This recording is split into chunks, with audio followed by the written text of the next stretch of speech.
Good evening, good morning, good afternoon, whatever the case may be, wherever you are in this bright, wonderful world. This is Make hashtag Comics Great again. Today, I know I've only done a couple of these episodes where we feature one particular publisher or one particular creator. And today we have with us Benny Powell. Benny Powell is, are you writing or just producing? I'm writer, co-creator on White Widow, and I write and/or I'm the creator on about 8 other titles. So he's got a universe coming out, and they're all ready, done at the printer. And he's already been wildly successful on Kickstarter. He's already in fulfillment on Kickstarter, and now he also has these available on IndieGoGo. Is it going to be an ongoing store, or are you shutting it down at some point? It'll move to BackerKit for a bit afterwards as well. So okay, yeah, I'd like to pick your brain about that because I keep hearing about BackerKit, but I have not experienced it. So before we jump into, no, actually, let's jump into your. Actually, you know what? Let's talk about BackerKit, and then more people will come in, and then we can talk about your book. Explain BackerKit to me. we did it with Kickstarter, and it worked really well. To give you an example, we did about on our first Kickstarter, we did about 82,000 for White Widow #1, and in BackerKit we raised close to another 40 grand, so total of around 120 grand. So what do they do? It is it allows people to do whatever they want add-ons. So what's really cool is even though someone in Kickstarter, for instance, pledges $100 and they select in Kickstarter, this is the tier that I want. It then allows them on the back end to say, you know what? I now have this $100 credit. I can actually apply it to this over here and this over here, and get either the package that they chose or kind of do other add-ons. People can also over pledge through Kickstarter and use that as credits toward whatever they want. So it's a very cool system. And then it also allowed us to add on a lot more products that we didn't want to confuse or make people um, like intimidated by all of the choices in the Kickstarter. Then we just kind of open it up and did that. We just shut down the BackerKit store on Kickstarter because of the IndieGoGo, and also because we've begun fulfillment on that Kickstarter. So that was over. And BackerKit takes, I believe, 2% of your total, and then an additional 5% of any additional sales they bring in, right? Something like that. However, there is another option, which we wish we'd have done. if we'd have only done, learn from your mistakes, Benny. If you do 3% of what you raised in Kickstarter, for instance, they take nothing off of the back. So you pay more at the offset. And we did the math. We didn't know, how well BackerKit worked for us. Yeah. In hindsight, we would have saved a lot of money had we done it ourselves, done the 3%. But you never know. So would it have been 3% across the board for the stuff because they got you an additional 50%? Yeah. Sales. So it would have just been on the Kickstarter amount. So it would have just been 3% of the 80K instead of just 2%. So 1% more, and they would have made 0 extra on that other 50%. And how did they manage to get you an additional 50%? Do they market it? We continued marketing it. They created like a landing page for us that made it very easy for us. It also was connected to the Kickstarter, so the people coming into Kickstarter from old links or other marketing and stuff would see at the very top, pre-order on BackerKit, and so it goes straight to there. So it made it very simple. It was integrated, and orders just kept piling in. And plus people the existing customers were able to see, oh wow, that I can add on these collector card sets, or things like these vinyl stickers that were part of our push goals, but we also allowed people to order extra of them. Also, as we got more and more updates during the process, for instance, we did a lenticular cover. Not a lot of people ordered it at first because you never know. But then whenever we showed a video of this bad boy. And people could see, oh wow, that's what it looks like. The orders went up. So the front and the back had to be lenticular? The front, so this is the front side and the back. So even the back is lenticular. But I don't see anything changing on the back. Look at her face. Oh, okay. I was looking at her butt. Plus the background is kind of 3D, so it moves. Oh, that's cool. Well. And those shot up. Yeah. So, and when at $75 a pop, mainly because we had a very low run. Yeah. That was a very good way for people to see, okay, yeah, this is going to be awesome. Right. And when was your actual Kickstarter? Like end of September, I believe. It ended right before New York Comic Con. So, which had we thought about it, we probably should have had it end at New York Comic Con, but Sweetcast in the chat says, cool, now I want that cover. Do you have it for sale on the IndieGoGo? Benny seems to have locked up. I'm going to go ahead and share his IndieGoGo application window. Never mind the Ben Shapiro. We're going to go to White Widow on IndieGoGo. Hopefully, there he is. Hey. So this is the IndieGoGo I've got. Do you have the lenticular cover available on here as well? Yes, we did. Yeah, the way we did this is a bit different because IndieGoGo allowed us to offer tiers, and we also wanted to expose people to the fact that we've got a whole universe, and these are all connected, and literally spans 5,000 years. Oh wow! So what we wanted to do was to offer the number ones that are part of this connected absolute universe. And you told me they're all done and at the printer. Yes. Yeah. That's great. We've got, for instance, for instance, here's the print proof for Darkon. Oh, hold on. Let me get back to you. Lock it on you for a second. Sure. All right. Ahead of the game. He's ahead of the game, ladies and gentlemen. There's the Wayward Sons, and then some of them are actually done, like the Markiplier ones, which, as you can see, this one is the foil variant. That one's done. The White Widow those are already done as well. I just got the retailer edition, my copies. So here's the standard 1A edition, and all of them, well, almost all of them have some form of foil, usually a holographic foil like that. And then this one is just, this one's amazing. Yeah, it's cool. And the artist is Jamie Tyndall. Did he do all the interiors as well? He did some of the interior. The primary interior artist is a guy.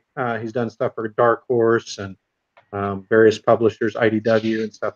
Iwan Nazif, he's phenomenal. As you can see, we're not skimping on the art. Right. And then at the same time, Jamie then will do a few key pages, such as that one. This is a beautiful double page spread that Jamie did. Yeah, Jamie doesn't skimp on the detail. Yeah. That was her first transformation. So, you know, the artwork is, or the covers is Jamie or various artists. I actually, myself, I have, I actually, funny story, Jamie and I had told everyone last year that we were going to have a free poster at MegaCon Orlando, which I live in Orlando area, and he had eye surgery and was not able to actually do it. And at the last minute, he asked me, he goes, well, why don't you do it? I hadn't done at that point art in years. And he convinced me to do it, and everyone seemed to like it. So we ended up using it as one of the covers, and it did really well in sales. So I was very encouraged by that, to flex a little bit of my artistic muscles. Yeah. And now I'm also doing a cover for issue 2 and issue 3. And if you scroll down, actually, I can, or if you want, I can share. Well, I'm scrolling through the IndieGoGo right now as you talk. Sure. People can see all the different. This one. Yeah, there are, Magic Carpet Ride says so many covers. There are a lot of covers. He's doing, I think, 4,000 alternate covers. But But I think between well, let me cut you off before you go there. He's not doing it to the detriment of the local comic book shop. And actually, I did want you to talk about how you were incentivizing and helping the LCS with this book, and how popular it is doing with the local retailer. Yeah, that is, first off, I started out. I have a strong heart and love for the local comic shops, the retailers. I started out at age 14, literally in Northeast Texas, bicycling 15 miles in the blistering, wonderful heat, all summer long, working at comic shops. And I worked all the way through high school, all the way through college. And even when I started working at Marvel, I took a part-time job at a local comic shop out in Connecticut to help out, just because I wanted to still keep connected. I love the local comic shops. They're near and dear to my heart. So for me, it was important, and Jamie and I both agree that we do not do this Kickstarter in a way that harms, but instead helps the retailers. So what we did is, the two retailer editions I showed you, those are $3.99 at your local comic shops. Although, you know, who knows what they might charge? We don't control that. Right. Manufacturer suggested retail price. Exactly. I mean, I have already seen them pre-selling for even higher. So, you know, what something is worth whatever anyone is willing to pay for it. That's all I can say. So what I did was, we made sure that the cost on Kickstarter is much higher than it would be if you go to your local comic store, and we let everyone know these two versions are cheaper at your local comic store, and we included them in higher packages and things like that. But for the most part, what we found, and we started hearing from retailers almost immediately, is people were rushing in to order these books, and we saw our numbers literally double and ended up tripling, and they're still continuing to go up for issue 1 through the retailers, and I love that. The fact is I had literally retailer contact me today telling me that this is his best-selling book for this month. Wow. He's asked, and further, we didn't want to just stop there. We didn't want to exclude them from the Kickstarter versions, which are 48 pages and things like that. We contacted the retailers and let them know that they could order those at discount from us directly and offer them to their customers as well. So and many of them took us up on that. We even offered them the option of store exclusive covers, and we had two. We had about four, but two of them couldn't get the artists done in time. We have one company called 3 Alarm, and I am blanking on the other artist. And look up, but it's like I think Limited Edition Comics is their name. Did a Paul Green exclusive. Mm. So, and it's gorgeous. It's gorgeous. So, you know, we wanted to make sure that people really got some cool, unique items, and we loved all of the artists that we worked with. We had Sora Sung, Ryan Kincaid, Mike Chrome, um, Mike DeBalfo, Elias. I cannot pronounce the guy's last name. Yeah. I'm sorry. But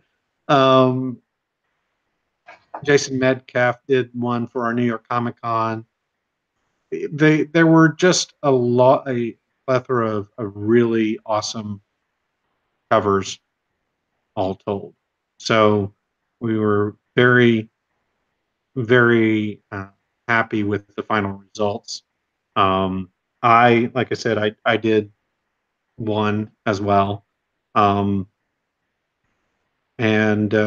you know, the retailers, it's Is it's it this on one here. that thing? Let me see. Let me go back up. It's the Oh, right there, right there, right there. yeah. Okay. Yeah. Oh, yeah. Painted. Cute.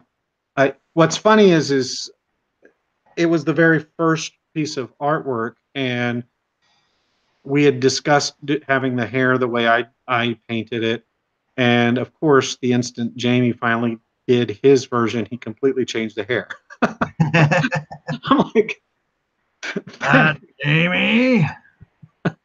I'm like, I debated going back in and redo it. I'm like, no, No. Stick true to yourself, man. I mean, yeah, friggin' Elias. Yeah, Chatsotis. He's Greek. yeah, yeah. He's a I Greek. mean, he's amazing. That's actually one of my favorite covers. Yeah, I like it. It's Uh, classy yeah, and the Balfo one's nice too. oh yeah, yeah. That was one of the top sellers for certain. It was a last minute edition, Mm-hmm. and it did really well in back. So Well, I think whatever you did it right. Because dang, son, 82.9, 83 on there, 40 grand on BackerKit, and now you're trying to get this going on IndieGoGo. It's yeah, the thing with IndieGoGo is we wanted to really showcase the expanded universe as well as give people right. So you weren't using. I mean, it ended up that you were funding all of these comics with just the money from that one issue. correct.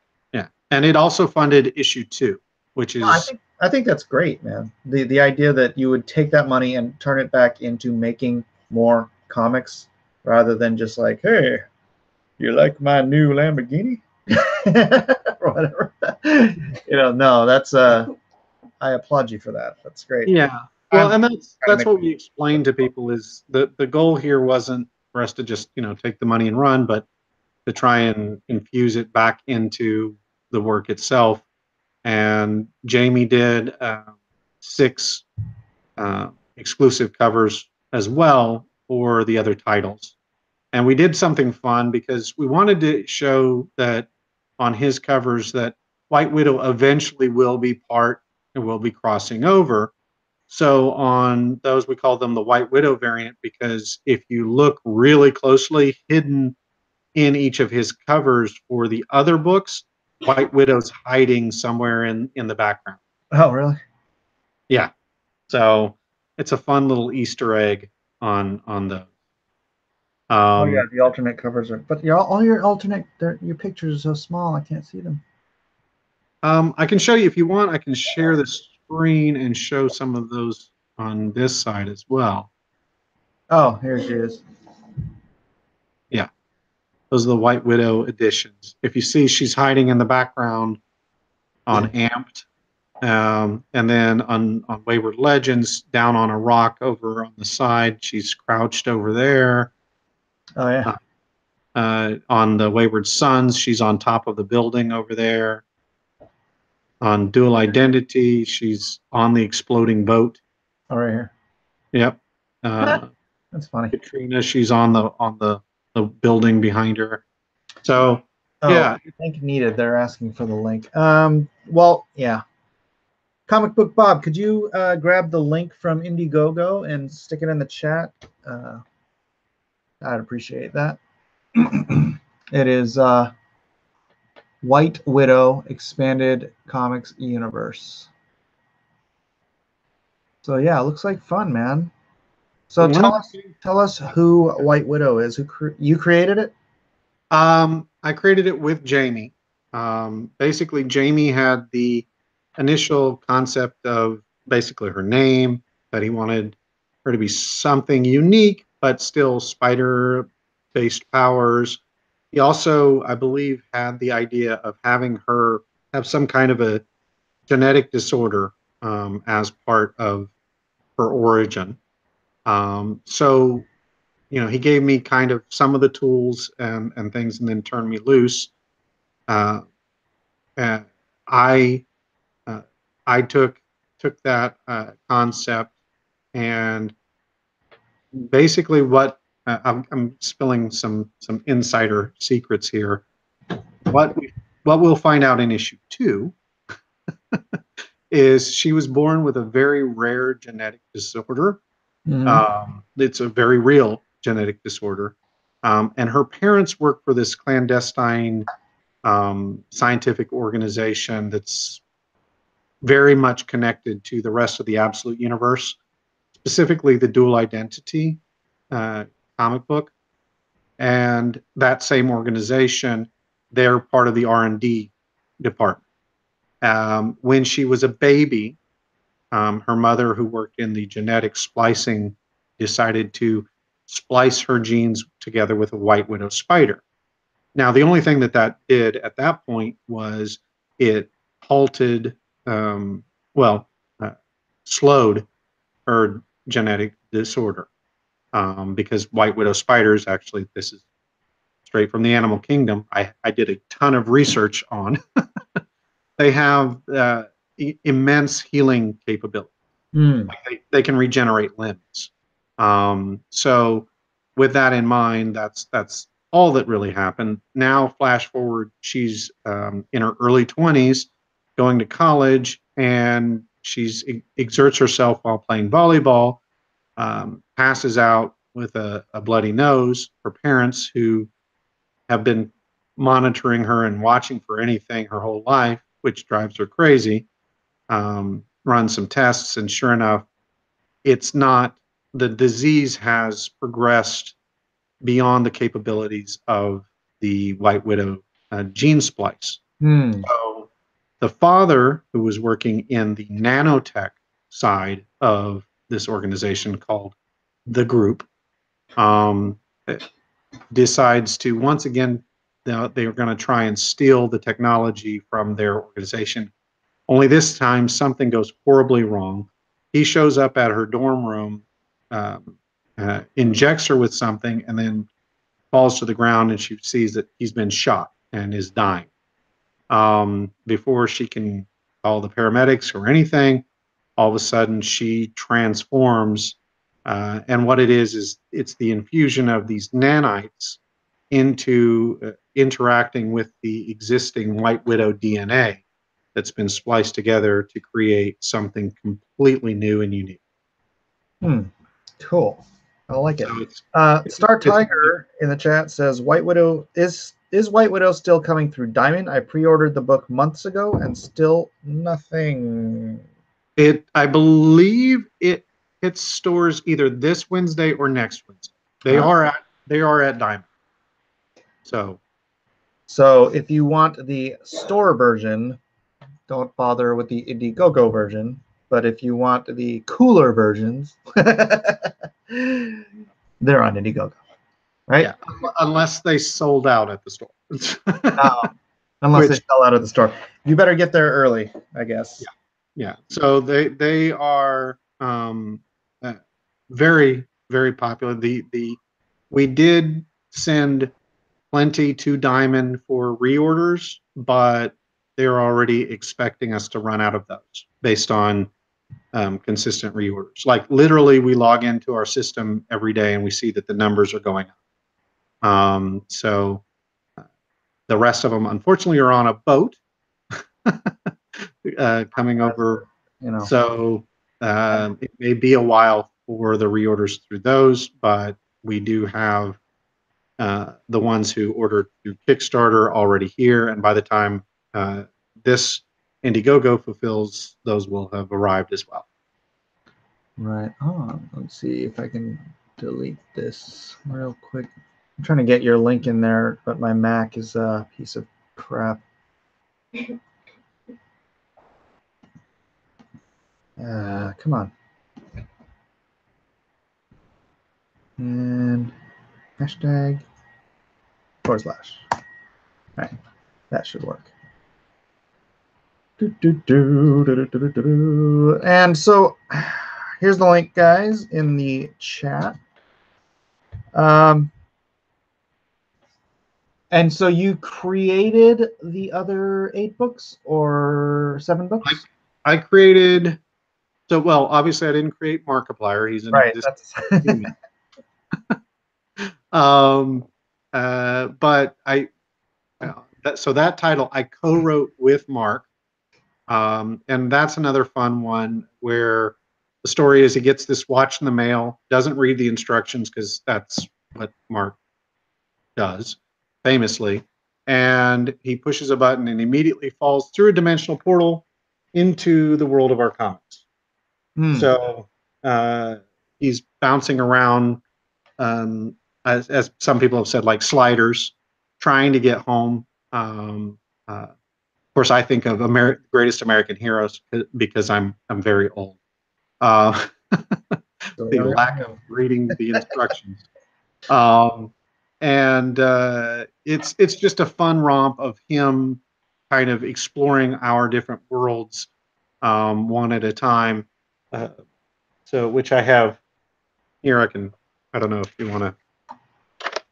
I don't know if I'm on screen or not. If anyone. There you are now. Go ahead. So, like, here's issue 1. In issue 1, there he is sitting at home, and he then crosses over with Darkon, ends up crossing over with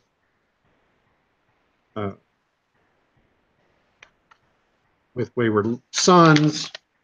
And what we did that's interesting is every time he's in one of our different comic book worlds, we used the artist from that comic to draw that section. Oh, that's cool. So it allows people to see kind of a different visual representation in each world, and visually you see, oh, this is what that comic is going to be like. So it's a lot of fun, and it was just really a fun way for us to explore those. Then we've got Amped, which I created. Amped. It's a group of teens who are, I guess, differently abled is the politically correct way of saying that. They've got mobility issues.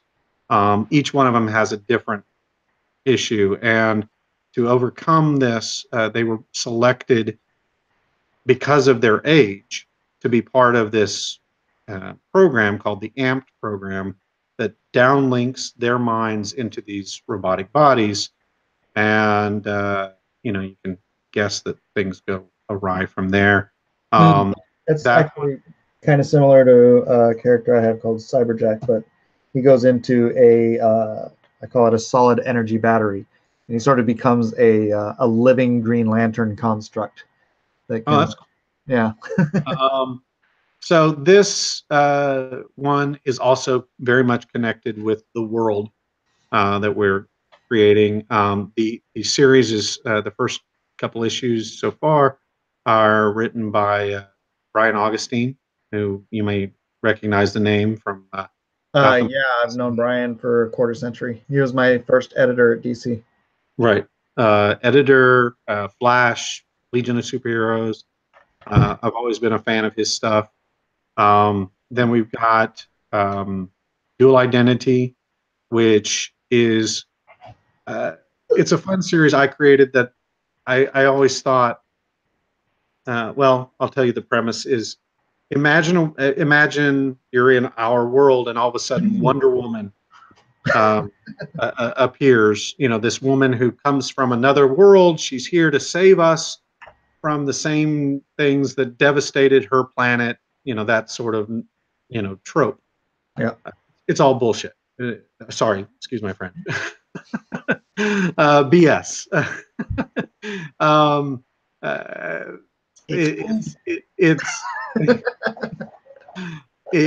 The reality is she's a super spy augmented by nanotech. Thus, you see where this comes in. She's a nanotech augmented human who was caught on someone with their darn video phones, captured her in action. So the government spin doctors went into action and created a lie so big people would have to believe it. And the fun thing with this is she is this stone cold killer trying to pretend to be a goody goody superhero. Thus the dual DUEL identity. So she's got these kind of warring personalities, and what happens? Do they bleed over and things like that? Again, I can't write everything. So even though I love the character, Elaine Lee, who I've admired her work for years. She did the writing on that. We've got Darkon, who is literally the oldest character I ever created, like dates back to the late 70s. And that's another series where imagine like a Doctor Strange type of character. He's this mystic. He's here to protect us from these otherworldly threats and things like that. Except I like twists. The reality is he's not what he seems. In reality, he's a deposed. Give away all this stuff, man. You're giving away too much. This is kind of the setup. You learn this really quickly. I'm like so tight-lipped about Lone Star. It's like I'm not telling you freaking nothing. It's just Captain America meets Supernatural. Deal with it. If you like it, you like it.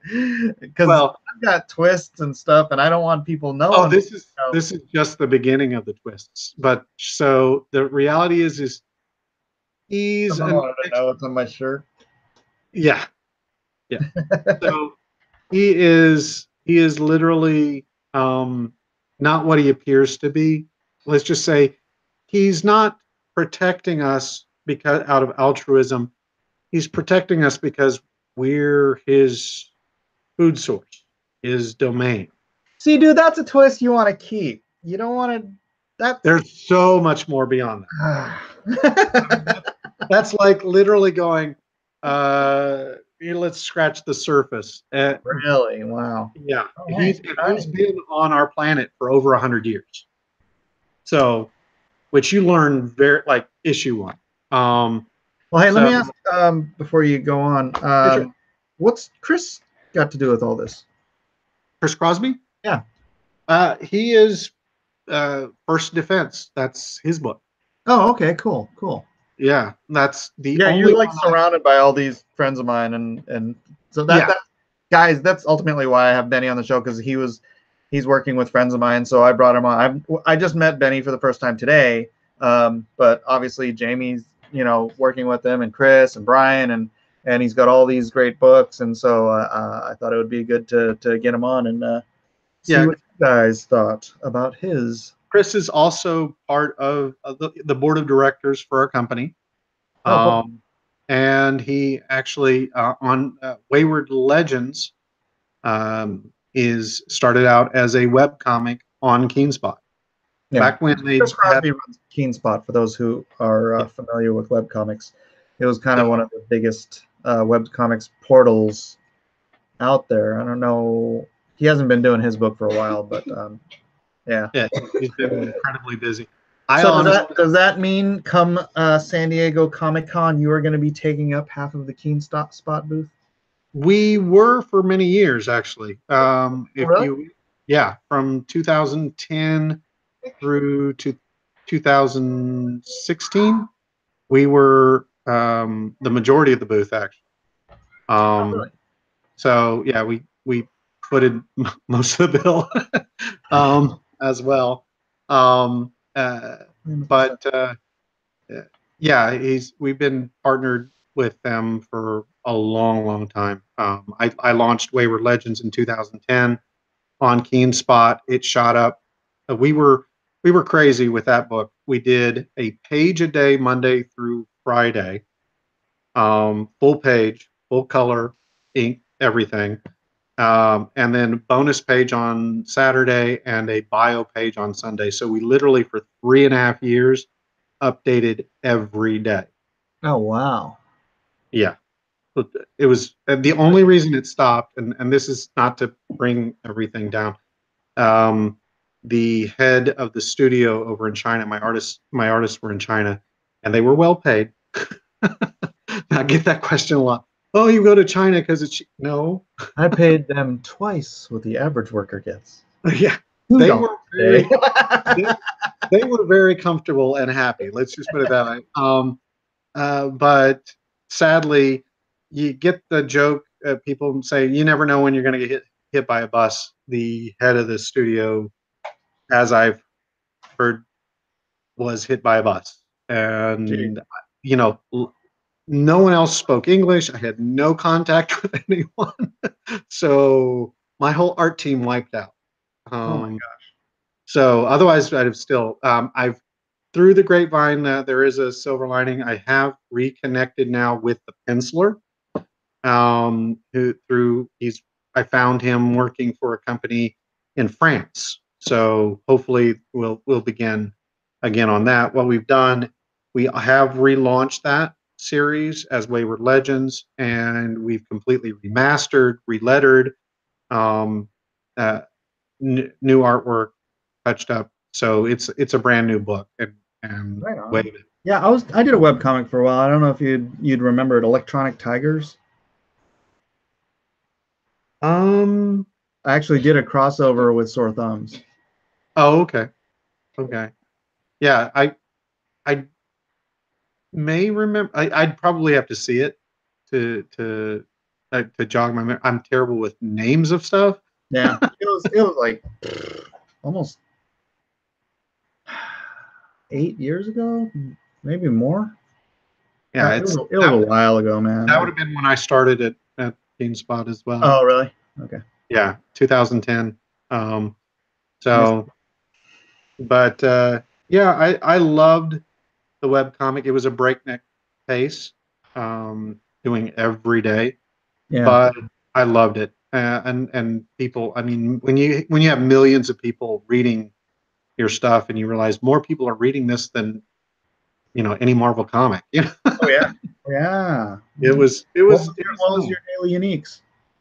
I just know that we had millions monthly. So I didn't really track it on a granular. Oh really? What did you do to monetize? Advertising. We had banner ads. Yeah. I mean it paid for itself. So that was what was nice. Then we we would collect and sell collected volumes, but the print sales on that did not do so great compared to what we did on advertising. Right. So, but it was gravy. I mean, we did a Kickstarter on those, and those sold enough to cover the printing. So pretty much everything I've sold since has been pure profit. Wow. Fantastic. But we take a lot of that and reinvest. Yeah. In that's kind of our MO. Let's see, where are we? Okay, you go away. Let me get rid of the kid. Let's see if you've got any movement here. Got 100 people watching. Hey. Hello. Where am I? So you're at 37.54 now, which is not much of a bump up. But several people here said they already bought your stuff, either on Kickstarter or like ordered it online. So yeah, or retailers. What is your Twitter? Oh, he's asking us. Does anybody have any questions for Benny while he's here? Because I need to wrap this up. I need to get some work done. Hello from Brazil. No link in description. No, here's the link. I'm dropping it in the chat right now. If you guys want to hit it. Comic Book Bob says he pre-ordered it. I will say this on the not to push the non-White Widow stuff, but the quantities ordered for all of the remaining Absolute books from a collector standpoint, I'll just put it this way, much lower. Right. So scarcity wise, you've got 3 different covers and all of them on most of them, all of them at very low quantities. They, as I said, this is part of an entire universe. So if you like White Widow, you're going to start seeing, for instance, spoiler alert, there will be a crossover in issue 3. There'll be a crossover in issue 4 of White Widow into the other books. So these then become first appearances of these other books of characters and stuff who get introduced, obviously, into those other titles. So I got a good question for you from Liam. What do you think makes a hero? I could quote Kirby, and that's the villain.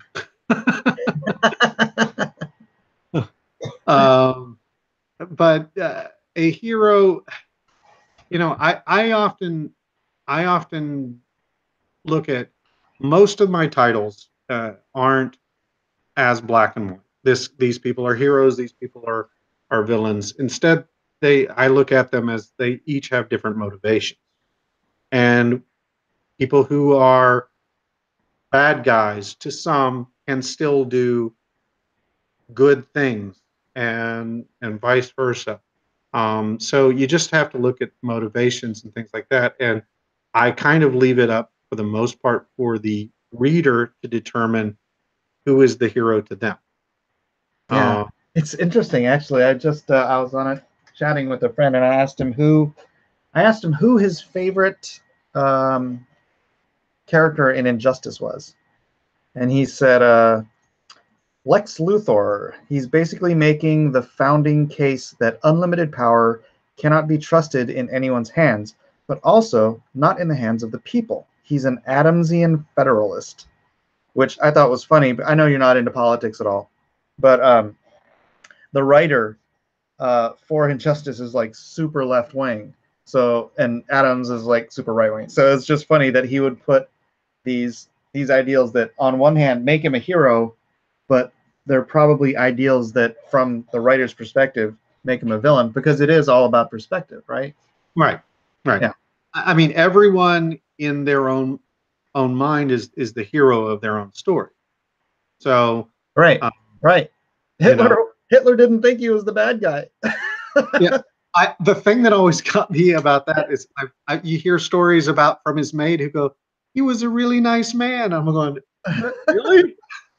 It feels weird to hear that. No.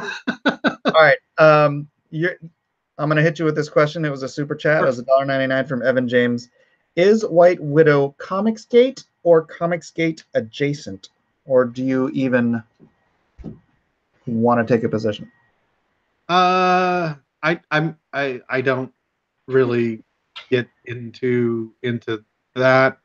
I mean, again, it's I would just say it's old school. So wherever that falls, Yeah, very much. very non-political. I talked to him for a while earlier today before setting this up to see if, frankly, Bennett, to see if I'd wanted to have you on the show, and he's very non-political. So I had Ben Shapiro playing while he came on. He's like, "Who's that?" I'm like Ben Shapiro. He's like, "What?"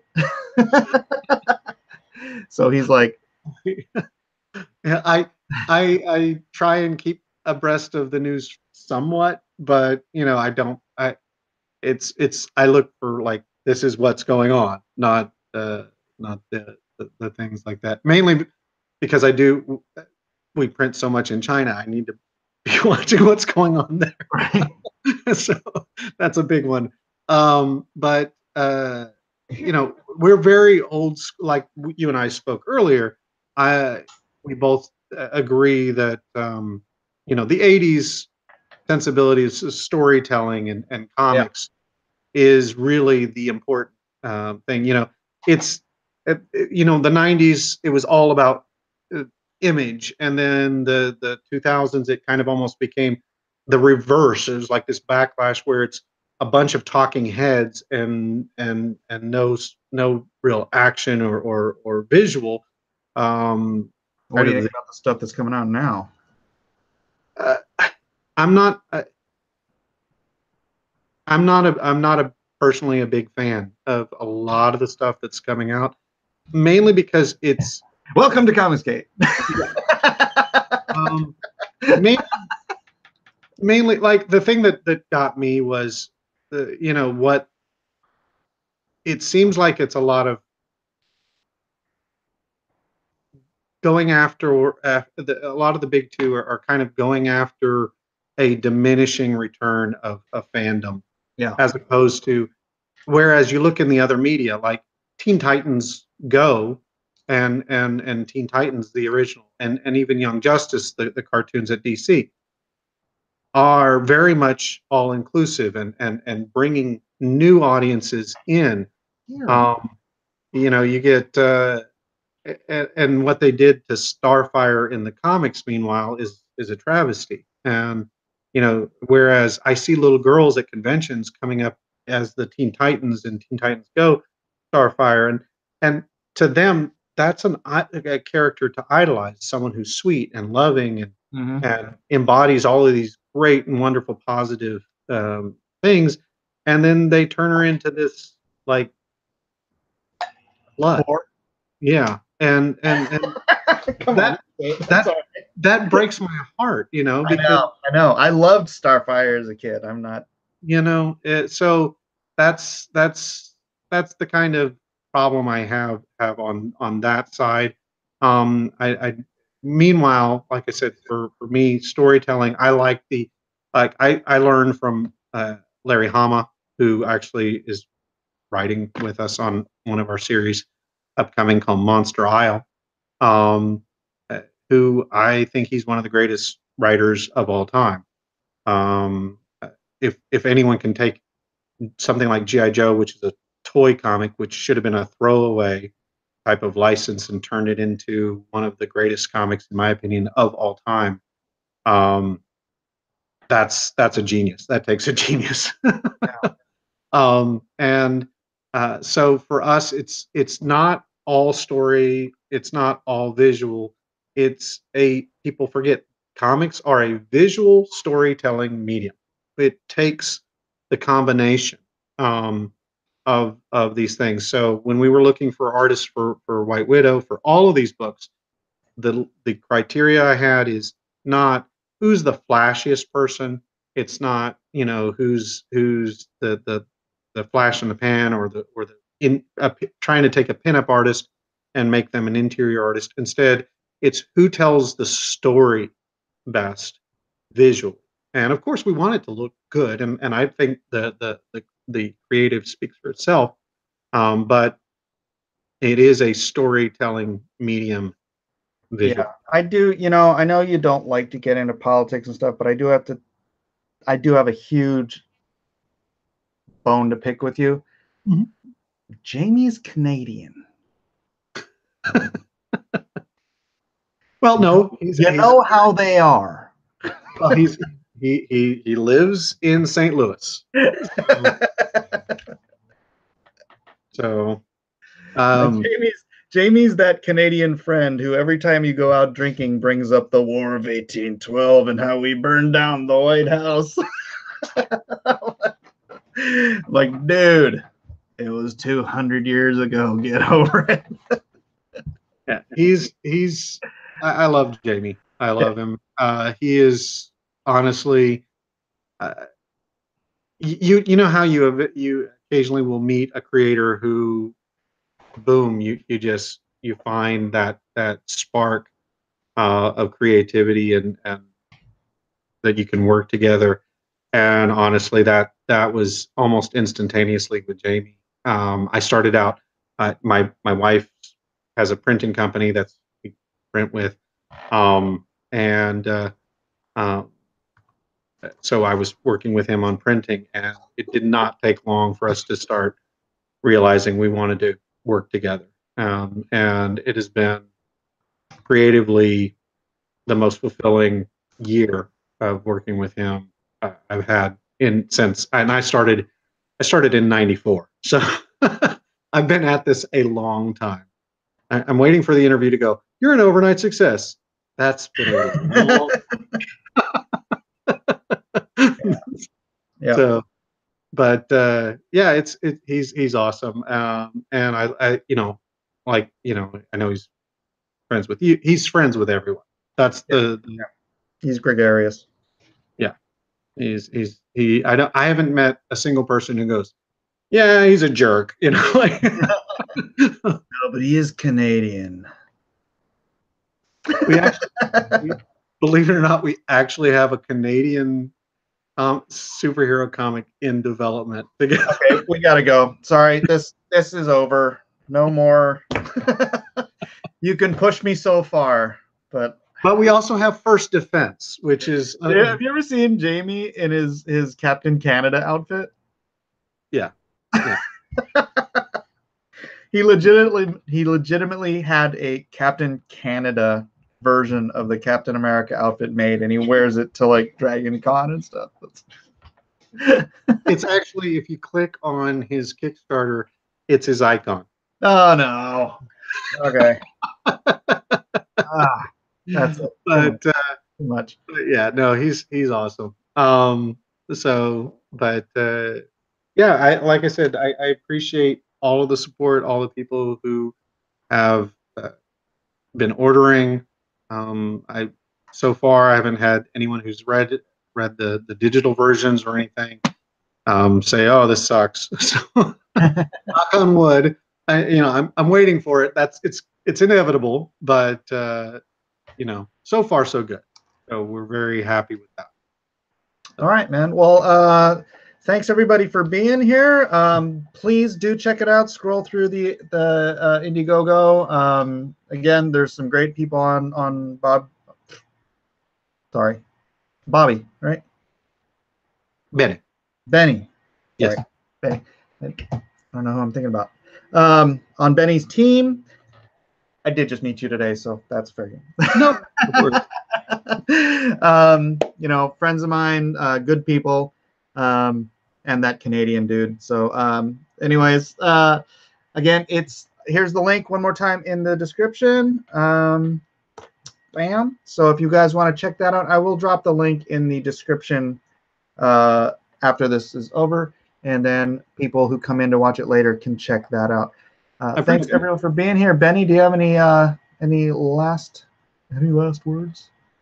No, like I said, I appreciate any and all support. We do have White Widow 2, which will be starting in the next week or two on Kickstarter. How far are you on the production? We've got most of the covers done, scripted out. It's being the interiors are being done right now. So yeah, it's. I think Jamie has 1 or 2 pages to do for the interiors.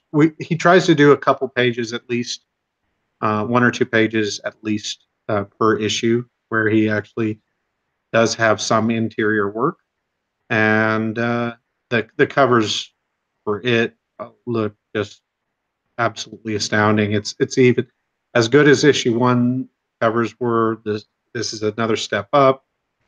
Issue 2 covers, issue 3 covers are coming in as well. We're already working on issue 3, so it's just a continuing process.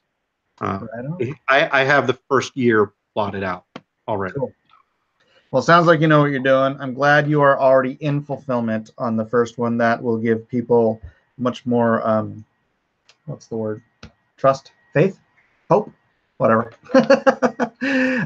Everybody, thanks for being here. Benny Powell, and yes. Check out White Widow. If you like it, think about supporting it. I know it's January. You picked the worst month. Yeah, we had a very bizarre window. So, but the BackerKit will continue it moving forward. The only one thing I will say, don't fret too much about what level you pick or things like that, because the great thing with BackerKit is you can also change it after the fact and add to. So you're not really locked in on your selections. It's just more of a guide. So yeah, I'm into that. So it's a pretty awesome thing. I highly recommend. Right. So hopefully they'll give you a discount for saying. Benny Powell, ladies and gentlemen, thanks everybody for being here. You guys have a great night. I'll be on later for the Aloha Hour. Aloha. Aloha.